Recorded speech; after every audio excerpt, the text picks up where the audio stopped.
Welcome to KL knowledge hub YouTube channel. Current affairs weekly రౌండప్కు స్వాగతం.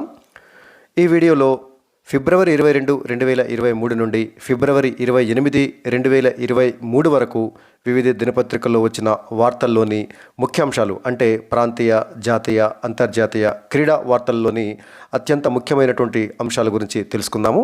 ఈ video పాఠశాల విద్యార్థులకు, వివిధ పోటీ పరీక్షలకు ప్రిపేర్ అయ్యే అభ్యర్థులకు చాలా చక్కగా ఉపయోగపడుతుంది. ముందుగా ఫిబ్రవరి 22, 2023 బుధవారం నాటి వివిధ దినపత్రికల్లో వచ్చిన వార్తల్లోని ముఖ్యాంశాలు. ఫిబ్రవరి 24 నుంచి 26 వరకు హైదరాబాద్లో advancing for one shaping next generation humanised health care అనే నినాదంతో జరగనున్న 20వ బయో ఆసియా సదస్సులో తొలిసారిగా యాపిల్ సంస్థ పాల్గొంటుందని తెలంగాణ ఐటీ పరిశ్రమల శాఖ మంత్రి కేటీఆర్ తెలిపారు. గతేడాది సదస్సుకు భాగస్వామ్య దేశంగా స్విట్జర్లాండ్ ఉండగా ఈ ఏడాది యూకే వ్యవహరిస్తుందని తెలిపారు. చోరీ కేసులో అనుమానితుడిగా మెదక్ పోలీసులు అదుపులోకి తీసుకున్న ఖదీర్ ఖాన్ మరణించిన ఘటనపై ప్రభుత్వానికి హైకోర్టు నోటీసులు జారీ చేసింది. మెదక్కు చెందిన చిరు వ్యాపారి ఖదీర్ ఖాన్ పోలీసులు చిత్రహింసలకు గురిచేయడంతో మృతి చెందారంటూ మీడియాలో వచ్చిన కథనాన్ని కోర్టు సుమోటో పిటిషన్గా తీసుకుంది. ఉక్రెయిన్పై తమ యుద్ధానికి పాశ్చాత్య దేశాలే కారణమని రష్యా అధ్యక్షుడు వ్లాదిమిర్ పుతిన్ ఆరోపించారు. వాటి ద్వంద్వ వైఖరికి అటు ఉక్రెయిన్, ఇటు రష్యా బలిపశువులుగా మారాయని పేర్కొన్నారు. స్థానిక వివాదాన్ని అంతర్జాతీయ ఘర్షణగా మార్చాలని చూస్తున్నాయంటూ అమెరికా దాని మిత్రపక్షాలను తీవ్రంగా విమర్శించారు. ఉక్రెయిన్ యుద్ధానికి ఏడాది పూర్తి కావస్తున్న వేళ రష్యా ఫెడరేషన్ అసెంబ్లీని ఉద్దేశించి పుతిన్ మంగళవారం 1:45 పాటు ప్రసంగించారు. పాశ్చాత్య దేశాలపై పదునైన విమర్శనాస్త్రాలు సంధించారు. అమెరికాతో 2010లో కుదుర్చుకున్న న్యూ స్టార్ట్ అణు ఒప్పందం నుంచి రష్యా తాత్కాలికంగా వైదొలుగుతున్నట్లు పుతిన్ ప్రకటించారు. అణ్వాయుధ పరీక్షలకు తమ దేశం సన్నద్ధమవ్వాల్సిన ఆవశ్యకతను నొక్కి చెప్పారు. ఈ నేపథ్యంలో అసలు న్యూ స్టార్ట్ ఒప్పందం అంటే ఏమిటో ఒకసారి తెలుసుకుందాం. వ్యూహాత్మక అణ్వాయుధాల సంఖ్యను పరిమితం చేసుకోవటం లేదా తగ్గించుకోవటంపై అమెరికా, రష్యాల మధ్య కుదిరిన ఒప్పందమే న్యూ స్టార్ట్ ఒప్పందం. 2010లో అప్పటి అమెరికా అధ్యక్షుడు బరాక్ ఒబామా, నాటి రష్యా అధ్యక్షుడు దిమిత్రీ మెద్వెదేవ్ దీనిపై సంతకాలు చేశారు. ఈ ఒడంబడిక ప్రకారం రష్యా, అమెరికా 1550 కంటే ఎక్కువ అణు వార్ హెడ్లను, 700 కంటే అధికంగా క్షిపణులు, బాంబర్లను మోహరించి ఉండకూడదు. ఆ ఒప్పందం పక్కాగా అమలవుతుందో లేదో ఇరు దేశాల బృందాలు పరస్పరం తనిఖీల ద్వారా నిర్ధారించుకోవచ్చు. 2026 వరకు దీన్ని పొడిగించుకోవాలని 2021లో రష్యా, అమెరికా నిర్ణయం తీసుకున్నాయి. దాని నుంచి రష్యా తాత్కాలిక నిష్క్రమణతో ప్రచ్ఛన్న యుద్ధకాలం నాటి నుంచి అణ్వాయుధ పరీక్షలపై ఉన్న నిషేధం అటకెక్కినట్లయింది. మెట్ట భూముల మెరుగుదలపై హైదరాబాద్లోని ఇక్రిషాట్లో అంతర్జాతీయ శాస్త్రవేత్తలు, పరిశోధకుల సదస్సు జరిగింది. సంసద్ రత్న అవార్డులకు అంటే ఇవి పార్లమెంటు సభ్యులకు ఇస్తారు. ఈ అవార్డులు ఈ సంసద్ రత్న అవార్డులకు గాను మొత్తం 13 మంది ఎంపీలు నామినేట్ అయ్యారు. వీరిలో 8 మంది లోక్సభ సభ్యులు, 5 రాజ్యసభ సభ్యులు ఉన్నారు. ఇండో నేపాల్ సరిహద్దుతో పాటు దేశవ్యాప్తంగా పలు ప్రాంతాలలో ఆపరేషన్ గోల్డెన్ డాన్ పేరుతో బంగారం స్మగ్లర్లపై పోలీసులు దాడులు నిర్వహించారు. ఈ దాడుల్లో 100 కిలోలకు పైగా బంగారాన్ని స్వాధీనం చేసుకున్నారు. ఇటీవల ఉత్తర కొరియా దేశం తరచుగా నిర్వహిస్తున్న అణ్వాయుధ పరీక్షల వల్ల భారీ స్థాయిలో సముద్ర జలాలు కలుషితం అవుతున్నాయని పర్యావరణవేత్తలు ఆందోళన వ్యక్తం చేస్తున్నారు. భారత్లో ఆఫ్ఘనిస్తాన్ రాయబారి హెచ్ఈ ఫరీద్ తెలంగాణ గవర్నర్ తమిళిసైతో మర్యాదపూర్వకంగా భేటీ అయ్యారు. ఇక క్రీడా వార్తలు. భారత స్టార్ టెన్నిస్ క్రీడాకారిణి సానియా మీర్జా ఆటకు వీడ్కోలు పలికారు. ఆమె చివరిసారిగా దుబాయ్ ఓపెన్ టోర్నీలో ఆడారు. 20 సంవత్సరాలకు పైగా ఆమె భారతదేశం తరపున టెన్నిస్ ఆడి పలు టోర్నమెంట్లలో విజేతగా నిలిచారు. ఇక నిన్నటి జీకే ప్రశ్న జవాబు. నిన్నటి జీకే ప్రశ్న అంటే గత వీడియోలో చివరిసారిగా అడిగినటువంటి జీకే ప్రశ్న. ఏ యుద్ధం ద్వారా బాబర్ భారతదేశంలో మొఘల్ సామ్రాజ్యాన్ని స్థాపించాడు? దీనికి సరైనటువంటి సమాధానం 1526లో జరిగిన మొదటి పానిపట్టు యుద్ధంలో గెలవటం ద్వారా బాబర్ భారతదేశంలో మొఘల్ సామ్రాజ్యాన్ని స్థాపించారు. ఇక నేటి జీకే ప్రశ్న. దక్షిణ భారతదేశంలో ఎత్తైన పర్వత శిఖరం ఏది? దీనికి సరైనటువంటి సమాధానం తెలిసినట్లయితే కామెంట్ సెక్షన్లో కామెంట్ చేయండి. సమాధానాన్ని మరికొద్దిసేపట్లో చూద్దాం. ఇక ఫిబ్రవరి 23, 2023 గురువారం నాటి వివిధ దినపత్రికల్లో వచ్చిన వార్తల్లోని ముఖ్యాంశాలు. దేశ రాజధాని ఢిల్లీలో ప్రతిష్టాత్మకంగా జరిగిన మేయర్ ఎన్నికలలో ఆప్ అంటే ఆమ్ ఆద్మీ పార్టీ విజయం సాధించింది. బీజేపీ అభ్యర్థిని రేఖా గుప్తాపై 34 ఓట్ల తేడాతో ఆ పార్టీ అభ్యర్థిని షెల్లీ ఒబెరాయ్ గెలుపొందారు. మొత్తం 266 ఓట్లు పోల్ కాగా షెల్లీ ఒబెరాయ్కు 150, రేఖా గుప్తాకు 116 ఓట్లు వచ్చాయి. ఆప్కు చెందిన ఆలే మహమ్మద్ ఇక్బాల్ డిప్యూటీ మేయర్గా ఎన్నికయ్యారు. ఆప్ విజయం సాధించడంతో 17 ఏళ్ల తర్వాత బీజేపీ మేయర్ పీఠం చేజార్చుకున్నట్లయింది. మొత్తం 274 ఓట్లలో 250 మంది ఎన్నికైనటువంటి కౌన్సిలర్లు, అంటే ఈ ఎన్నికైన కౌన్సిలర్లో ఆమ్ ఆద్మీ పార్టీ నుంచి 134 మంది ఎన్నిక కాగా బీజేపీ నుంచి 104 మంది, కాంగ్రెస్ నుంచి 9 మంది, స్వతంత్రులు 3 ఎన్నికైనారు. ఇక మిగిలిన 24 మంది ఎక్స్ అఫీషియో సభ్యులు. 22వ న్యాయ కమిషన్ గడువును కేంద్ర ప్రభుత్వం మరో 1.5 పెంచింది. దేశంలో కాలం చెల్లిన చట్టాలను గుర్తించడంతో పాటు వాటి రద్దుకు ప్రతిపాదనలు పంపటం న్యాయ కమిషన్ బాధ్యత. ఈ మేరకు ఏర్పాటు చేసిన 22వ న్యాయ కమిషన్ గడువు సోమవారంతో ముగిసింది. కమిషన్ గడువును 2024 ఆగస్టు 31 వరకు పొడిగించేందుకు బుధవారం ప్రధాని మోదీ అధ్యక్షతన జరిగిన కేంద్ర మంత్రివర్గ సమావేశం ఆమోదం తెలిపింది. ప్రస్తుత న్యాయ కమిషన్ను 2020 ఫిబ్రవరి 21న ఏర్పాటు చేశారు. 1వ తరగతిలో చేరే పిల్లల కనీస వయస్సును 6 ఏళ్లుగా నిర్ణయించాలని కేంద్ర విద్యాశాఖ అన్ని రాష్ట్రాలు, కేంద్రపాలిత ప్రాంతాలను ఆదేశించింది. జాతీయ నూతన విద్యా విధానం ప్రకారం 3 నుండి 8 సంవత్సరాల వయసులో పిల్లలకు ఫౌండేషన్ దశలో భాగంగా 3 ఏళ్ల పాటు ప్రీ స్కూల్ విద్య, అనంతరం 1-2 తరగతులు ఉంటాయి. నూతన విద్యా విధానానికి అనుగుణంగా ప్రీ స్కూల్ విద్యలో 2 ఏళ్ల డిప్లొమా కోర్సును తమ అధికార పరిధిలో రూపొందించుకొని అమలు చేయాలని కేంద్రం రాష్ట్రాలకు సూచించింది.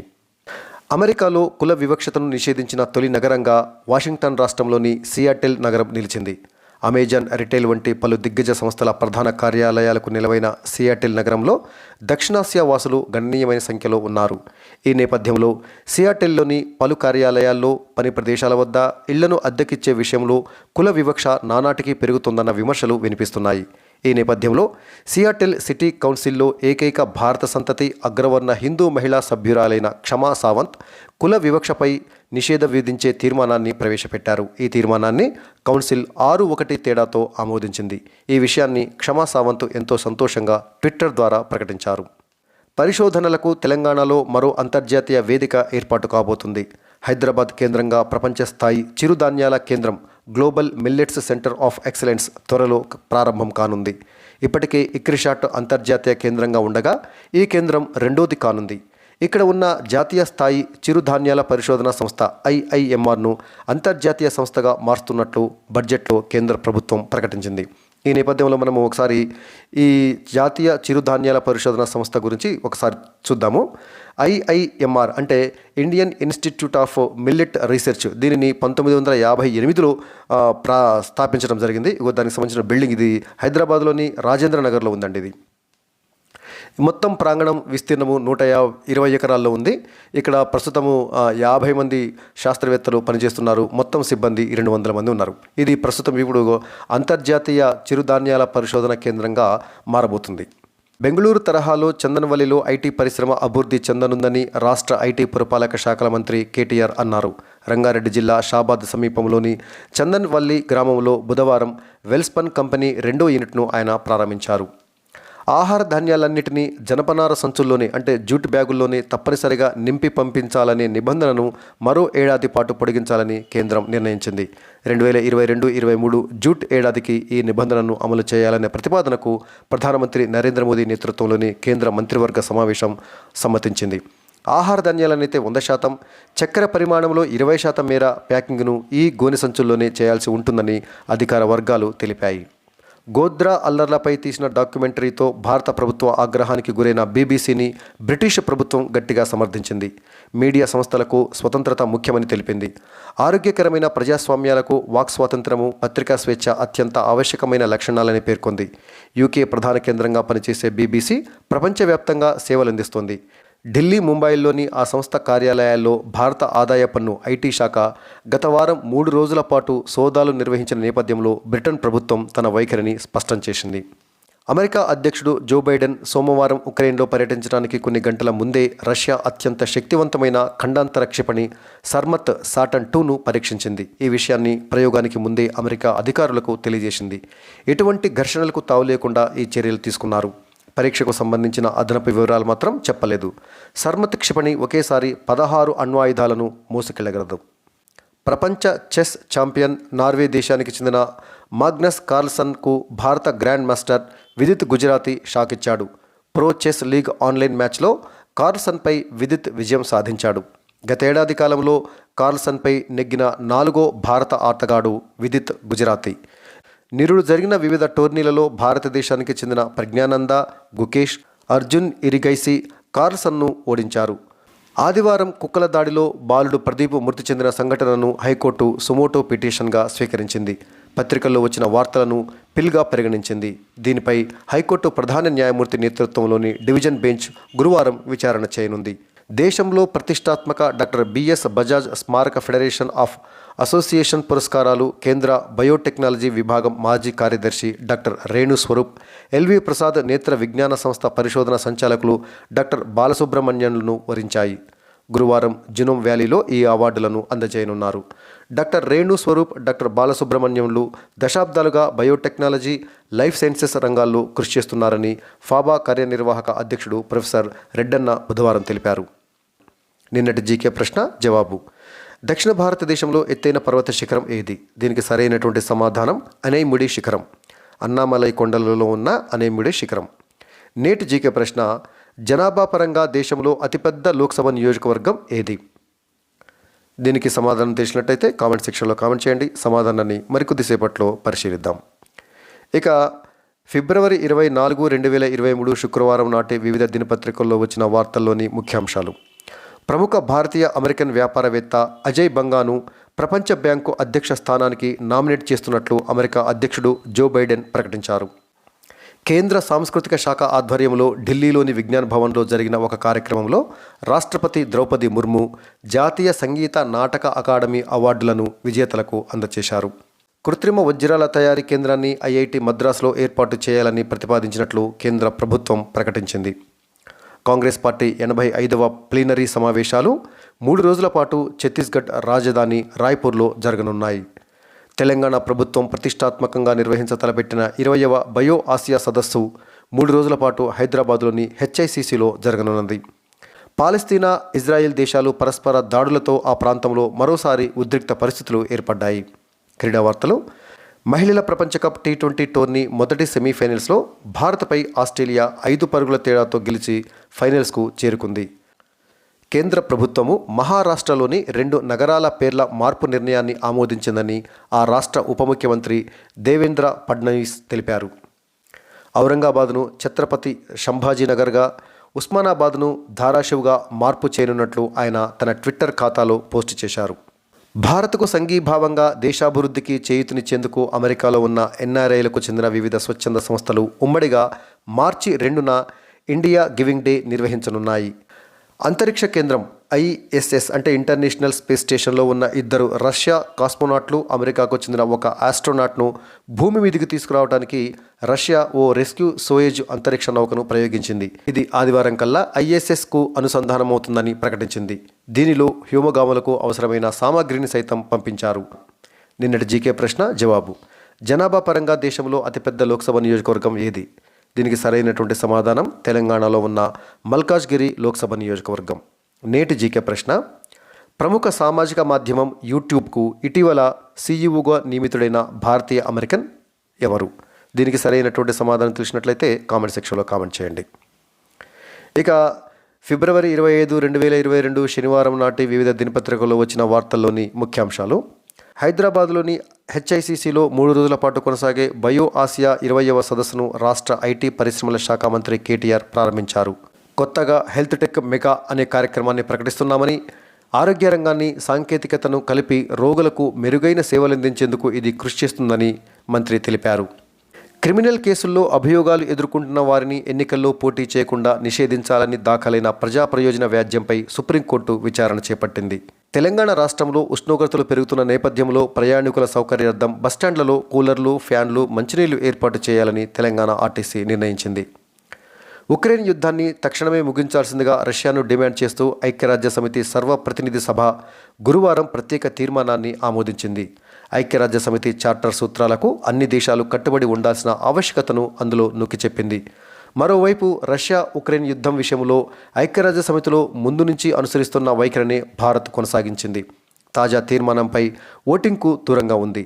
అయితే ఉక్రెయిన్లో ప్రస్తుత పరిస్థితిపై తీవ్ర ఆందోళన వ్యక్తం చేసింది. మనుషుల ప్రాణాలు తీయటం ద్వారా ఏ సమస్యకు పరిష్కారం కనుగొనలేమని పేర్కొంది.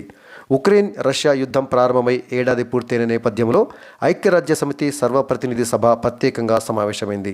శాంతి స్థాపనకు సంబంధించి ఉక్రెయిన్, దాని మద్దతుదారు దేశాలు ఈ సందర్భంగా తీర్మానాన్ని ప్రవేశపెట్టాయి. ఉక్రెయిన్ నుంచి బలగాలను వెంటనే వెనక్కి తీసుకోవాలని రష్యాను అందులో డిమాండ్ చేశాయి. దానికి అనుకూలంగా 141 ఓట్లు రాగా వ్యతిరేకంగా 7 ఓట్లు వచ్చాయి. భారత్, చైనాతో సహా మొత్తం 32 దేశాలు ఓటింగుకు దూరంగా ఉన్నాయి. ఉక్రెయిన్పై రష్యా సైనిక చర్య చేపట్టి ఏడాది అయిన సందర్భంగా మరో $2 బిలియన్ విలువైన అధునాతన ఆయుధ సహాయాన్ని ఉక్రెయిన్కు అందిస్తామని అమెరికా శుక్రవారం ప్రకటించింది. తెలంగాణలో 10,578 కోట్ల రూపాయల వ్యయంతో మరో గ్రీన్ఫీల్డ్ ఎక్స్ప్రెస్ వే నిర్మించనున్నట్లు కేంద్ర పర్యాటక, సాంస్కృతిక శాఖ మంత్రి జి. కిషన్ రెడ్డి తెలిపారు. అమెరికాలోని కాలిఫోర్నియా, ఒరిగాన్ రాష్ట్రాలను మంచు తుఫాన్ తాకింది. దీంతో అక్కడి ప్రజలు తీవ్ర ఇబ్బందులను ఎదుర్కొంటున్నారు. నౌకాదళ సేవల కోసం కొత్తగా నిర్మించిన MCA బార్జీ శుక్రవారం విశాఖపట్నంలో జలప్రవేశం చేసింది. బార్జీ అంటే భారీ నౌకలను ఒడ్డుకు తీసుకువచ్చి మళ్ళీ సముద్ర జలాల్లోకి పంపేటటువంటిది, దాన్ని బార్జీ అంటాం. భారత్లో తయారీ, ఆత్మనిర్భర్ భారత్లో భాగంగా మెజర్స్ సెకాన్ సంస్థ బార్జీ నిర్మాణం చేపట్టిందని నేవీ వర్గాలు తెలిపాయి. బాపట్ల జిల్లా అద్దంకి నుంచి తెలంగాణలోని నార్కట్పల్లి వరకు ఉన్న రాష్ట్ర రహదారిలో ఏపీ పరిధిలోని భాగానికి మాజీ ముఖ్యమంత్రి కాసు బ్రహ్మానందరెడ్డి ఎక్స్ప్రెస్ వేగా నామకరణం చేస్తూ ఆంధ్రప్రదేశ్ ప్రభుత్వము ఉత్తర్వులు జారీ చేసింది. ఈ రహదారి మొత్తం 214 కిలోమీటర్లు కాగా ఇందులోని ఏపీ పరిధిలో అద్దంకి నుంచి తెలంగాణ సరిహద్దుల్లో పొందుగుల వరకు 110 కిలోమీటర్ల మేరకు ఉంది. అద్దంకి, పొందుగుల భాగానికి కాసు బ్రహ్మానందరెడ్డి పేరు పెట్టారు. ఇక క్రీడా వార్తలు.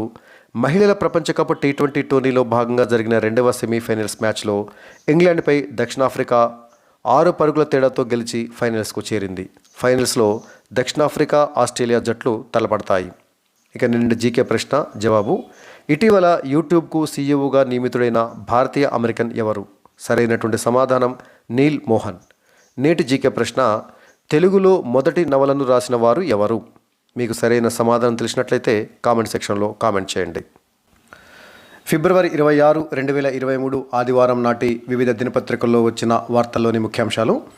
అమెరికాకు చెందిన ప్రసిద్ధ ఔషధ జీవశాస్త్రాల సంస్థ జూబిలెంట్ హైదరాబాద్ జినోమ్ వ్యాలీలో 1000 కోట్లతో అత్యాధునిక సౌకర్యాల కేంద్రం ఫెసిలిటీ సెంటర్ ప్రారంభించనుంది. ఆసియాలో అతిపెద్ద ఔషధ తయారీ, అభివృద్ధి కేంద్రంగా దీనిని అభివృద్ధి చేస్తుంది. దీని ద్వారా 1200 మందికి ఉపాధి కల్పించనుంది. కాగా ఫ్రాన్స్కు చెందిన ప్రసిద్ధ ఔషధ, ఆరోగ్య సంరక్షణ ఉత్పత్తుల సంస్థ సనోఫీ హైదరాబాద్లో ప్రపంచ స్థాయి వైద్య కేంద్రం గ్లోబల్ మెడికల్ హబ్ ఏర్పాటుకు ముందుకొచ్చింది. 250 కోట్లతో ఏర్పాటు చేసే ఈ కేంద్రం ద్వారా మొదటి దశలో 350 మందికి ఉపాధి కల్పిస్తామని, ఆ తర్వాత మరింతగా విస్తరిస్తామని వెల్లడించింది. బయో ఆసియా సదస్సు సందర్భంగా HICCలో శనివారం పరిశ్రమలు, IT శాఖల మంత్రి KTR, జూబిలెంట్ గ్రూప్ వ్యవస్థాపకుడు, సహ చైర్మన్ హరి ఎస్ భార్తియా తమ బృందంతో భేటీ అయ్యి ప్రణాళికను వెల్లడించారు. ఇక క్రియాశీలక రాజకీయాల నుంచి వైదొలుగుతున్నట్లు కాంగ్రెస్ మాజీ అధ్యక్షురాలు సోనియా గాంధీ పరోక్షంగా ప్రకటించారు. రాహుల్ గాంధీ నిర్వహించిన భారత్ జోడో యాత్రతో తన ఇన్నింగ్స్ ముగుస్తుండటంపై సంతృప్తి వ్యక్తం చేశారు. ఛత్తీస్గఢ్ రాజధాని రాయ్పూర్ సమీపంలోని నయా రాయ్పూర్లో జరుగుతున్న కాంగ్రెస్ పార్టీ 85వ ప్లీనరీ సమావేశాల్లో 2వ రోజైన శనివారం ఆమె ప్రసంగించారు. ఉక్రెయిన్ వివాదాన్ని పరస్పర చర్చలు, దౌత్య మార్గాల ద్వారా పరిష్కరించుకోవాలని భారతదేశం ఒత్తిడి తెస్తోందని ప్రధానమంత్రి నరేంద్ర మోదీ తెలిపారు. శాంతి ప్రక్రియకు తోడ్పాటునందించేందుకు సిద్ధంగా ఉన్నట్లు స్పష్టం చేశారు. 2 రోజుల పర్యటన నిమిత్తం ఢిల్లీ చేరుకున్న జర్మనీ ఛాన్సలర్ ఒలాఫ్ షోల్జ్తో ఆయన శనివారం భేటీ అయ్యారు. రష్యా, ఉక్రెయిన్ల మధ్య ఏడాదిగా కొనసాగుతున్న యుద్ధం, దాని పర్యవసానంగా ఆహారము, ఇంధన భద్రతకు ఎదురవుతున్న సవాళ్లు, జర్మనీ భారత ద్వైపాక్షిక సంబంధాలు, పెట్టుబడులు, పర్యావరణ మార్పు, నూతన సాంకేతికతలతో సహా పలు అంశాలపై వారిద్దరూ చర్చించుకున్నారు. అనంతరం విలేకరుల సమావేశంలో పాల్గొన్నారు. ఉక్రెయిన్పై రష్యా దురాక్రమణ కారణంగా ప్రపంచం మొత్తం బాధపడుతుందని జర్మనీ ఛాన్సలర్ ఒలాఫ్ షోల్జ్ తెలిపారు. హింసతో దేశ సరిహద్దులను ఎవరూ మార్చలేరని ఆయన అన్నారు. 2021 డిసెంబర్లో జర్మనీ ఛాన్సలర్ అయిన తర్వాత షోల్జ్ మన దేశానికి రావటం ఇదే మొదటిసారి. నేపాల్ అధ్యక్షుడిగా నేపాలీ కాంగ్రెస్ సీనియర్ నేత రామచంద్ర పౌడెల్ ఎన్నిక కానున్నారు. ప్రధాని ప్రచండ నేతృత్వం వహిస్తున్న CPN మావోయిస్టు సెంటర్తో సహా 8 రాజకీయ పార్టీలు ఆయనకు మద్దతు ప్రకటించాయి. ప్రభుత్వంలో తన భాగస్వామ్య పక్షమైన KP శర్మ ఓలీ బలపరుస్తున్న CPN UML అభ్యర్థి సుభాష్ నిగ్బంను కాదని పౌడేలకు ప్రధాని మద్దతుగా నిలిచారు. G20 సారథిగా ఉన్న భారతదేశం ఆ బాధ్యతల్లో పూర్తి విజయం సాధించేందుకు సంపూర్ణ సహకారం అందిస్తామని అమెరికా స్పష్టం చేసింది. మార్చి 1 నుండి 3 వరకు భారత్లో పర్యటించనున్న అమెరికా విదేశాంగ శాఖ మంత్రి Antony Blinken ASEAN quad G20 విదేశాంగ మంత్రుల సమావేశాలు రైసానా డైలాగుల్లో పాల్గొననున్నారు.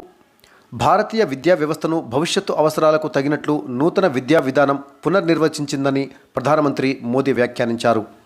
యువశక్తి వినియోగము నిపుణత విద్యా పేరుతో నిర్వహించిన బడ్జెట్ అనంతర వెబినార్లో ఆయన మాట్లాడారు. ఇప్పటి వరకు సంక్లిష్టంగా ఉన్న విద్యా విధానాన్ని సులభతరం చేయడానికి NEPని తీసుకువచ్చినట్లు మోదీ వెల్లడించారు. ఈ విధానంలో విద్యకు నైపుణ్య శిక్షణకు సమాన ప్రాధాన్యం ఇస్తున్నామని తెలిపారు. తుర్కియే సిరియాల్లో భూకంప బాధిత మృతుల సంఖ్య 50,000 దాటింది. దాదాపు 2 వారాల క్రితం నాటి ప్రకృతి విలయంతో 2 దేశాలు అతలాకుతలమయ్యాయి. ఒక్క తుర్కియేలోనే 44,000కు పైగా ప్రాణాలు కోల్పోయారు. సిరియాలో ఇప్పటి వరకు 5,900కు పైగా పౌరులు మృతి చెందినట్లు అధికారులు వెల్లడించారు. ఇరు దేశాల్లో భూకంపం ధాటికి దెబ్బతిన్నవి, కూలిన బహుళ అంతస్తుల భవనాలు 1,60,000కు పైగా ఉన్నట్లు తేలింది. వీటిలో 5,20,000 మంది నివాసం ఉన్నట్లు అధికారులు తెలిపారు. తుర్కియేలో దాదాపు 15 లక్షల మంది నిరాశ్రయులుగా మారారు. ఈ నేపథ్యంలో బాధితులను ఆదుకునేందుకు ప్రభుత్వము గృహాల పునర్నిర్మాణ పనులు మొదలుపెట్టినట్లు ఓ అధికారి వెల్లడించారు. ఏడాదిలోగా ఇళ్లను తిరిగి నిర్మిస్తామని ఆ దేశ అధ్యక్షుడు ఎర్డోగాన్ ఇప్పటికే ప్రకటించారు. ఇక ఫిబ్రవరి 27, 2023 సోమవారం నాటి వివిధ దినపత్రికల్లో వచ్చిన వార్తల్లోని ముఖ్యాంశాలు. దేశంలోనే హైదరాబాద్ నగరం ఆర్థిక శక్తిగా దూసుకుపోతుందని యూకేకి చెందిన అంతర్జాతీయ ప్రాపర్టీ కన్సల్టెంట్ సావిల్స్ పేర్కొంది. హైదరాబాద్ ది స్ప్రింట్ పేరుతో ఆ సంస్థ రూపొందించిన నివేదికలో వివరాలు వెల్లడించింది. ఐటీ పరిశ్రమల శాఖ మంత్రి కేటీఆర్ ఆదివారం హైదరాబాద్లో నివేదికను విడుదల చేశారు. రాబోయే కొన్ని తరాల వరకు హైదరాబాద్ను ఉత్తమ వ్యాపార కేంద్రంగా నిలిపేందుకు ప్రభుత్వం కట్టుబడి ఉందని కేటీఆర్ చెప్పారు. ఢిల్లీ మద్యం కుంభకోణం కేసుల్లో ఢిల్లీ ఉప ముఖ్యమంత్రి మనీష్ సిసోదియాను సిబిఐ ఆదివారం అరెస్టు చేసింది. ప్రభుత్వ మద్యం విధాన రూపకల్పన, అమలులో అవకతవకలు చోటు చేసుకున్న వ్యవహారంపై జరుపుతున్న దర్యాప్తులో భాగంగా ఆదివారం ఉదయం 11 గంటల నుంచి సాయంత్రం 6:30 గంటల వరకు సిబిఐ అధికారులు ఆయన్ను విచారించారు. అనంతరం అరెస్టు చేస్తున్నట్లు ప్రకటించారు. ప్రైవేటు వ్యక్తులకు అనుచిత లబ్ధి కలిగించేలా మద్యం విధానం రూపొందించి వారి ద్వారా ముందస్తుగా ముడుపులు అందుకున్నారన్న కారణంగా గతేడాది ఆగస్టు 17న 14 మందిపై ఎఫ్ఐఆర్ నమోదు చేసి సిబిఐ దర్యాప్తు జరుపుతోంది. తెలంగాణ రాష్ట్రంలో 500 కోట్ల పెట్టుబడితో ఫార్మాస్యూటికల్ ప్యాకేజింగ్ సంస్థను నెలకొల్పనున్నట్లు ప్రఖ్యాత SOD కోర్నింగ్ సంస్థలు ప్రకటించాయి. 200 కోట్లతో ఇప్పటికే స్థాపించిన తమ సంస్థ కార్యకలాపాలను విస్తరించనున్నట్లు ఫాక్స్ లైఫ్ సైన్సెస్ సంస్థ ప్రకటించింది. హైదరాబాద్లో జరుగుతున్న బయో ఆసియా సదస్సులో 3వ రోజు ఆదివారం ఆయా సంస్థల ప్రతినిధులు మంత్రి కేటీఆర్తో ఈ మేరకు చర్చలు జరిపి పెట్టుబడుల వివరాలను వెల్లడించారు. వీటితో పాటు తెలంగాణలో $20 కోట్ల పెట్టుబడి పెట్టనున్నట్లు మరో దిగ్గజ సంస్థ పార్టికల్ క్యారెక్టరైజేషన్ ల్యాబొరేటరీ ప్రకటించింది. బయో ఆసియా సదస్సులో భాగంగా ఇప్పటికే అమెరికాకు చెందిన జూబిలెంట్ సంస్థ 1000 కోట్లు, ఫ్రాన్స్ సంస్థ సఫోని 250 కోట్ల పెట్టుబడులకు ముందుకు వచ్చిన విషయం తెలిసిందే. ఈ నెల 24న ప్రారంభమైన బయో ఆసియా సదస్సు వేడుకలు ఆదివారంతో ముగిశాయి. జీవ ఔషధ సంస్థలు తమ అధునాతన ప్రయోగాత్మక ఉత్పత్తులను ప్రదర్శనలో ఉంచాయి. ఆన్లైన్లో వైద్య సంప్రదింపుల కోసం కేంద్ర ప్రభుత్వం అందుబాటులోకి తీసుకువచ్చిన ఈ-సంజీవని యాప్ దేశంలో డిజిటల్ విప్లవాన్ని ప్రతిబింబిస్తుందని ప్రధానమంత్రి నరేంద్ర మోదీ అన్నారు. ఈ యాప్ ద్వారా ఇప్పటి వరకు 10 కోట్ల మందికి పైగా ప్రజలు లబ్ధి పొందిన విషయాన్ని ఈ సందర్భంగా మోదీ ప్రస్తావించారు. ఈ మేరకు ఆదివారం ఆయన 98వ మన్ కీ బాత్ కార్యక్రమంలో మాట్లాడారు. సామాన్యులు, మధ్యతరగతి ప్రజలు, మారుమూల ప్రాంతాల్లో నివసించే వారికి ఈ యాప్ ప్రాణరక్షణ యాప్గా మారిపోయిందని చెప్పారు. నేత్ర వైద్యశాల, నేత్ర పరిశోధన సంస్థ ఎల్వి ప్రసాద్ ఐ ఇన్స్టిట్యూట్ అంతర్జాతీయ గుర్తింపు సాధించింది. ప్రతిష్టాత్మక సంస్థ స్కిమెగో 2022వ సంవత్సరానికి ప్రపంచవ్యాప్తంగా ఉన్న కంటి ఆసుపత్రులపై ఇచ్చిన ర్యాంకుల్లో ఎల్వి ప్రసాద్ ఐ ఇన్స్టిట్యూట్ 12వ స్థానంలో నిలిచింది. ఆప్థమాలజీలో సేవలందిస్తున్న 918 వర్సిటీలు, పరిశోధనా సంస్థలు, కంటి ఆసుపత్రులను పరిశీలించి స్కిమెగో ర్యాంకులు ఇచ్చింది. జాబితాలో హార్వర్డ్ యూనివర్సిటీ మొదటి స్థానంలో నిలిచింది. వైద్య సేవలు, పరిశోధనలు, ఆవిష్కరణలను పరిగణలోకి తీసుకుని ర్యాంకులు ఇచ్చినట్లు స్కిమెగో తెలిపింది. ప్రధానమంత్రి నరేంద్ర మోదీ ఆదివారం మన్ కీ బాత్ కార్యక్రమంలో భాగంగా తెలంగాణ రాష్ట్రంలోని సూర్యాపేట జిల్లా చివ్వెంల మండలం బీబీగూడెం గ్రామానికి చెందిన పేరిణి నృత్య కళాకారుడు రాజ్ కుమార్ నాయక్ను అభినందించారు. రాజ్ కుమార్ నాయక్ తెలంగాణలోని 31 జిల్లాలలో 101 రోజుల పాటు పేరిణి ఒడిస్సీ నిర్వహించారు. పేరిణి రాజ్ కుమార్ పేరుతో ప్రజలకు సుపరిచితులయ్యారు. కాకతీయ రాజుల కాలంలో శివునికి అంకితం ఇచ్చిన పేరిణి నాట్యం బాగా ప్రాచుర్యం పొందింది. ఈ రాజవంశ మూలాలు నేటికీ తెలంగాణకు సంబంధించినవి అని ప్రధాని పేర్కొన్నారు. తెలంగాణ, ఆంధ్రప్రదేశ్ రాష్ట్రాలకు లిథువేనియా గౌరవ కాన్సుల్గా Divis laboratory CEO Kiran S Divi నియమితులయ్యారు. లిథువేనియా రాయబార కార్యాలయం ఢిల్లీలో ఉండగా ముంబై, కోల్కతా, బెంగళూరులలో గౌరవ కాన్సులేట్ కార్యాలయాలు ఉన్నాయి. తాజాగా హైదరాబాద్లోని గచ్చిబౌలిలో గౌరవ కాన్సులేట్ కార్యాలయాన్ని లిథువేనియా ఆర్థిక ఇన్నోవేషన్ ఉపమంత్రి కరోలిస్ జమైటిస్ ప్రారంభించారు. డెన్మార్క్ యువరాజు ఫ్రెడరిక్ ఆండ్రే హెన్రిస్ క్రిస్టియన్, యువరాణి మేరీ ఎలిజబెత్ 4 రోజుల పర్యటన నిమిత్తం ఆదివారం భారత్కు చేరుకున్నారు. 2 దశాబ్దాల అనంతరం భారత్కు విచ్చేసిన డెన్మార్క్ రాజకుటుంబానికి విమానాశ్రయంలో ఘన స్వాగతం లభించింది. అనంతరం వారు తాజ్మహల్, ఆగ్రా కోటలను సందర్శించారు. ఉపరాష్ట్రపతి జగదీప్ ధన్కడ్ ఆహ్వానం మేరకు వారు భారత్లో పర్యటిస్తున్నారని విదేశాంగ శాఖ తెలిపింది. భారత ఔషధ నియంత్రణ మండలి DCGI నూతన డైరెక్టర్ జనరల్గా డాక్టర్ రాజీవ్ సింగ్ రఘువంశీ నియమితులయ్యారు. ఈయన నియామకాన్ని కేంద్ర ప్రభుత్వ నియామకాల కమిటీ ఆమోదించింది. 2025 ఫిబ్రవరి 28 వరకు రఘువంశీ ఈ పదవిలో ఉంటారు. దేశవ్యాప్తంగా ఉత్పత్తి అయ్యే ఔషధ ప్రమాణాలు, నాణ్యతలను ధృవీకరించి వాటి వినియోగానికి అనుమతి ఇవ్వటంలో ఈ సంస్థదే ప్రధాన పాత్ర. అమెరికాలోని నేషనల్ ఎకనామిక్ కౌన్సిల్ డిప్యూటీ డైరెక్టర్గా భారతీయ అమెరికన్ భరత్ రామమూర్తి నియమితులయ్యారు. అమెరికా ఆర్థిక విధానాల విషయంలో NSEC ఆ దేశ అధ్యక్షుడికి సలహాలు ఇస్తుంది. దేశంలో వైద్య పర్యాటకానికి ప్రోత్సాహాన్ని ఇచ్చేందుకు కేంద్ర ప్రభుత్వం హీల్ ఇన్ ఇండియా అనే స్వస్థత కార్యక్రమాన్ని ప్రారంభించింది. వివిధ చికిత్సల నిమిత్తం ఏటా 78 దేశాల నుండి సుమారు 20 లక్షల మంది భారత్కు వస్తున్నట్లు కేంద్ర ప్రభుత్వ గణాంకాలు వెల్లడిస్తున్నాయి. 1950లో దేశంలో శిశుమరణాల రేటు 190 ఉండగా ఇప్పుడు ఆ శిశుమరణాల రేటు 27కు తగ్గినట్లు కేంద్ర వైద్య ఆరోగ్య శాఖ తెలిపింది. తమకు అధికారం ఇస్తే దేశవ్యాప్తంగా రైతులకు గిట్టుబాటు ధరతో పాటు కూలీలకు న్యాయం చేస్తామని ప్లీనరీలో కాంగ్రెస్ పార్టీ హామీ ఇచ్చింది. మద్దతు ధరకు చట్టబద్ధతను తీసుకువచ్చి అంతకంటే తక్కువ ధరకు కొంటే శిక్షార్హమైన నేరంగా పరిగణిస్తామని తెలిపింది. ఒక్కో రైతుకు 6 లక్షల వరకు వ్యవసాయ రుణాలను మాఫీ చేసేలా పథకాన్ని తీసుకువస్తామని వెల్లడించింది. కనీస ప్రీమియంతో రైతులకు, కూలీలకు 10 లక్షల ఆరోగ్య బీమాను అందిస్తామని పేర్కొంది. మన్ కీ బాత్లో ప్రధాని మోదీ దేశ ప్రజలను ఉద్దేశించి మాట్లాడుతూ తెలుగువారి గురించి ప్రత్యేకంగా ప్రస్తావించారు. దేశభక్తి గీతాల్లో ఆంధ్రప్రదేశ్కు చెందిన విజయదుర్గను విజేతగా ప్రకటించారు. ఉయ్యాలవాడ నరసింహారెడ్డి స్ఫూర్తితో ఆమె రచించిన రేనాడ ప్రాంత వీర అనే దేశభక్తి గీతాన్ని వినిపించారు. అలాగే తెలంగాణకు చెందిన పేరిణి రాజ్కుమార్ కాకతీయుల కాలంలో శివుడికి అంకితం చేసిన పేరిణి నాట్యాన్ని మోదీ ప్రస్తావించారు. PM కిసాన్ సమ్మాన్ నిధి పథకం కింద 13వ విడత డబ్బులను కేంద్ర ప్రభుత్వము ఫిబ్రవరి 27 సోమవారం నాడు విడుదల చేసింది. కర్ణాటకలోని బెళగావిలో ప్రధాని మోదీ ఈ నిధులను విడుదల చేశారు. దేశవ్యాప్తంగా ఈ పథకం కింద అర్హులైన 8 కోట్ల మంది రైతుల ఖాతాలో 16,800 కోట్లను జమ చేయనున్నారు. కేంద్ర హోంమంత్రి అమిత్ షాపై ఖలిస్తాన్ వేర్పాటువాది అమృత్పాల్ తీవ్ర వ్యాఖ్యలు చేశారు. సిక్కుల ఊచకోత తర్వాత జరిగిన పరిణామాల్లో స్వర్గీయ ప్రధాని ఇందిరాగాంధీకి పట్టిన గతే అమిత్ షాకు కూడా పడుతుందని హెచ్చరించారు. న్యాయ వ్యవస్థలో ఆధునిక సాంకేతికతను మరింతగా వినియోగించుకునే దిశగా సుప్రీంకోర్టు మరో అడుగు ముందుకేసింది. కృత్రిమ మేధస్సు, సహజ భాషా ప్రక్రియ సహాయంతో అత్యున్నత న్యాయస్థానంలో మొట్టమొదటిసారిగా వాదనల ట్రాన్స్క్రిప్షన్, లిఖితపూర్వక మార్పిడిని ప్రత్యక్ష ప్రసారం చేశారు. ప్రధాన న్యాయమూర్తి జస్టిస్ DY చంద్రచూడ్ కోర్టు గదిలో ప్రయోగాత్మకంగా దీనికి శ్రీకారం చుట్టారు. సుప్రీంకోర్టు వెబ్సైట్లో అప్లోడ్ చేయడానికి ముందు పరిశీలన కోసం సంబంధిత ప్రతులను న్యాయవాదులకు అందజేయనున్నారు. అనధికార బొగ్గు మైనింగ్ కార్యకలాపాలను అరికట్టేందుకు భారత ప్రభుత్వం mobile app Khanan Prahari, web app coal mine surveillance and management సిస్టమ్ను ప్రారంభించింది. తద్వారా సంబంధిత లా అండ్ ఆర్డర్ ఎన్ఫోర్సింగ్ ద్వారా పర్యవేక్షించడం, తగిన చర్యలు తీసుకోవటం సులభతరమవుతుంది. కేంద్రపాలిత ప్రాంతమైన లడఖ్ చరిత్ర సృష్టించింది. -30 డిగ్రీల సెంటీగ్రేడ్ ఉష్ణోగ్రతతో గడ్డగట్టిన ప్యాంగ్యాంగ్సో సరస్సుపై విజయవంతంగా ఫ్రోజెన్ లేక్ మారథాన్ నిర్వహించి గిన్నిస్ రికార్డుల్లోకి ఎక్కింది.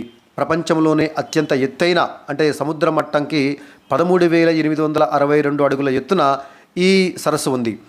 ఈ గడ్డగట్టిన సరస్సు పైన 21 కిలోమీటర్ల హాఫ్ మ్యారథాన్ విజయవంతంగా నిర్వహించి రికార్డును నెలకొల్పింది. ఆరోగ్యకరమైన చర్మ కణాలు లేదా మానవ శరీరంలోని ఏవైనా జీవ కణాలను గుండె కణాలుగా మార్చే రీకాంబినెంట్ ప్రోటీన్ టూల్ బాక్స్ను గువాహటి IITకి చెందిన పరిశోధకుల బృందం అభివృద్ధి చేసింది. ఈ టూల్ బాక్స్ ద్వారా సృష్టించే గుండె కణాలు కూడా అసలైన గుండె కణాలు మాదిరిగానే పనిచేస్తాయని, ఇవి దెబ్బతిన్న గుండె కణజాలాలను మరమ్మతు చేయడానికి ఉపయోగపడతాయని భారత రక్షణ పరిశోధన అభివృద్ధి సంస్థ DRDO Astra air to air మిసైల్ను విజయవంతంగా పరీక్షించింది. ఒడిషా తీరంలో ఫ్లైట్ టెస్ట్ నిర్వహించినట్లు తెలిపింది. సీరం ఇన్స్టిట్యూట్ ఆఫ్ ఇండియా ఆధ్వర్యంలో హైదరాబాద్లో infectious diseases pandemic preparedness centre of excellence ఏర్పాటు చేయనుంది. Indian institute of public health కేంద్రంలో దీన్ని నెలకొల్పనున్నట్లు ఆ సంస్థ ప్రకటించింది. అప్పు కోసం ఐఎంఎఫ్ పెట్టిన కండిషన్ను పాకిస్తాన్ తప్పనిసరి పరిస్థితుల్లో అంగీకరించింది. అప్పు వడ్డీ రేటు 17% నుంచి 19% పెంపునకు ఒప్పుకుంది. దీంతో $6.5 బిలియన్ ఉద్దీపన ప్యాకేజీ నుంచి అత్యవసరంగా $1.1 బిలియన్ అందించనుంది. గత కొన్ని రోజులుగా ఐఎంఎఫ్తో పాక్ చర్చలు జరుపుతోంది. అయితే వడ్డీ విషయంలో పాక్ వెనుకడుగు వేయడంతో ఐఎంఎఫ్ అధికారులు అమెరికాకు వెళ్లిపోయారు. తాజాగా వడ్డీ రేటు విషయంలో ఐఎంఎఫ్ షరతును పాకిస్తాన్ అంగీకరించింది. దేశంలో 20 ఏళ్ల కిందట ప్రజల సగటు ఆయురార్థం 63.9 ఏళ్లు కాగా ప్రస్తుతం 69.7 ఏళ్లకు పెరిగిందని జాతీయ కుటుంబ సర్వేలో వెల్లడైంది. ఆరోగ్యంపై ప్రజలకు పెరిగిన జాగ్రత్త, ఉత్తమ వైద్యం అందుబాటులోకి రావడమే కారణమని తేలింది. 75.9 ఏళ్ల ఆయురార్థంతో ఢిల్లీ అగ్రస్థానంలో నిలిచింది. ఆ తర్వాత కేరళ, జమ్మూ కాశ్మీర్, హిమాచల్ ప్రదేశ్, పంజాబ్ ఉన్నాయి. ఆంధ్రప్రదేశ్లో 70.3 ఏళ్లు, తెలంగాణలో 69.8 ఏళ్ల ఆయురార్థం నమోదైంది. ఇక నిన్నటి జీకే ప్రశ్న జవాబు. తెలుగులో మొదటి నవలను రాసిన వారు ఎవరు? దీనికి సరైనటువంటి సమాధానం కందుకూరి వీరేశలింగం పంతులు.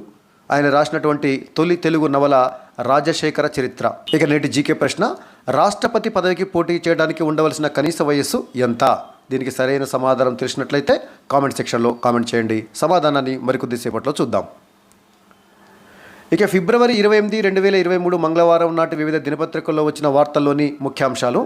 తెలంగాణ రాష్ట్రంలోని ఆదిలాబాద్ జిల్లా ఇచ్చోడ మండలం ముఖరా కే గ్రామ పంచాయతీని మరో జాతీయ అవార్డు వరించింది. అన్ని విభాగాల్లో స్వచ్ఛ గ్రామంగా తీర్చిదిద్దడంతో ఆదర్శంగా నిలిచినందుకు ఆ గ్రామ సర్పంచి గాడ్గే మీనాక్షిని కేంద్ర ప్రభుత్వం స్వచ్ఛ సుజల్ శక్తి సమ్మాన్ 2023 పురస్కారానికి ఎంపిక చేసింది. రాష్ట్రపతి ద్రౌపది ముర్ము చేతుల మీదుగా మార్చి 4వ తేదీన ఈ పురస్కారాన్ని అందజేస్తామని, స్వీకరించేందుకు రావాలని మీనాక్షికి కేంద్రం నుంచి ఆహ్వానం అందింది.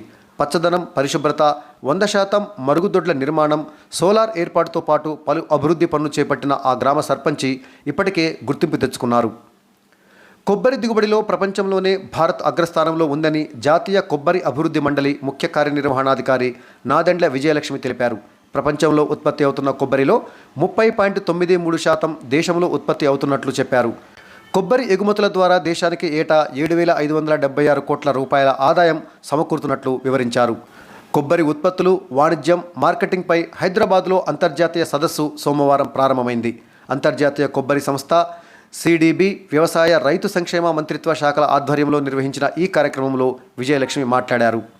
ప్రపంచవ్యాప్తంగా 70 లక్షల మంది మృతికి కారణమైన కోవిడ్-19 వైరస్ చైనాలోని ప్రయోగశాల నుంచే లీక్ అయినట్లు అమెరికాకు చెందిన ఎనర్జీ డిపార్ట్మెంట్ నివేదిక స్పష్టం చేసింది. ఈ మేరకు నివేదిక ప్రతులను శ్వేతసౌధం, కాంగ్రెస్ ముఖ్యులకు సంబంధిత విభాగం సమర్పించినట్లు వాలెట్ జనరల్ వెల్లడించింది.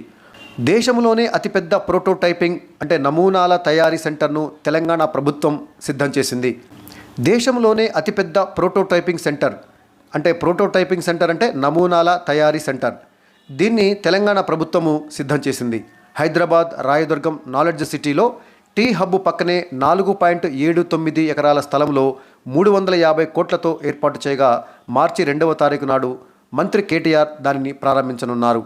ఎవరైనా ఒక అద్భుతమైన ఆలోచనతో వచ్చి ఒక పూర్తిస్థాయి ఉత్పత్తి నమూనాలతో తిరిగి వెళ్లేలా అన్ని విధాలుగా సహకరించే యంత్రాంగం ఇందులో అందుబాటులో ఉంది. ఇంగ్లాండ్తో జరిగిన 2వ టెస్టులో 1 పరుగు తేడాతో సంచలన విజయం సాధించిన న్యూజిలాండ్ అరుదైన రికార్డును సాధించింది. తొలి ఇన్నింగ్స్లో విఫలమై ఫాలో ఆన్ ఆడి గెలిచిన 3వ జట్టుగా న్యూజిలాండ్ నిలిచింది. 1894, 1991 సంవత్సరాల్లో ఇంగ్లాండ్ ఆస్ట్రేలియాపై, 2021లో ఈడెన్ గార్డెన్స్లో ఆస్ట్రేలియాపై ఇండియా ఈ ఘనత సాధించాయి. మద్యం కుంభకోణం కేసులో అరెస్టైన ఢిల్లీ ఉప ముఖ్యమంత్రి మనీష్ సిసోడియాకు సిబిఐ ప్రత్యేక కోర్టు 5 రోజుల రిమాండ్ విధించింది.